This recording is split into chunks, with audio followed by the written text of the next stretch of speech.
Do you think that eventually social commerce will eradicate influencer marketing as we know it, or do you think they can exist alongside each other? Absolutely not. Like, I think ultimately as well, and this is just such a common misconception with TikTok Shop and social commerce, is that you can just go work with a creator and pay them a commission only. Like, that's not how this works, right? This might work if you're a small business or if you're a business that's willing to work with everybody and anybody, and that's fine. Like, look, people buy from people, and people resonate with other people, whereas what resonates with me doesn't necessarily resonate with you, right?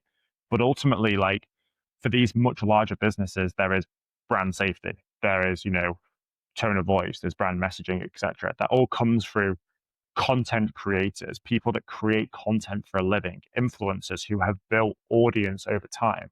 Like, ultimately, like, when you go and work with a content creator, it's an opportunity cost, right? So rather than going to a production studio for somebody to create an advert for you or to create a piece of content that sits organically on your social media, you're paying a content creator to produce that piece of content, right? So the opportunity cost there is you're not paying for content from the production studio, you're paying for content from the creator. So there's a cost there. There always will be. If you want good quality content, you will have to pay for it. No ifs, no buts. You then got distribution channel, right? So traditionally, you would pay for an influencer's distribution channel, the ability to distribute to their audience, right? Influencers and creators will still always have that as part of their thing. They'll want a flat fee, but you'll be able to negotiate reduced flat fees, so reduce that risk as a business, and then have the potential upside of commission. That works the other way as well. As a creator, instead of just charging, say, 10,000 bucks for a post, you could charge 5,000 bucks for a post, but get 10% of all sales. Okay, amazing. You go and do 150, 200 grand's worth of sales off, a couple of pieces of content, 20 grand extra. Like, that's amazing. Like, the upside is incredible. So I think what it really does is it helps businesses mitigate downside risk, so you can reduce flat fees of working with influencers.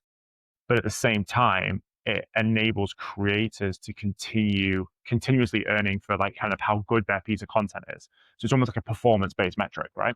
Well, it is a performance-based metric. And I think that trade-off is what will work really well. I think currently where we are right now in the industry is that creators don't appreciate the potential upside.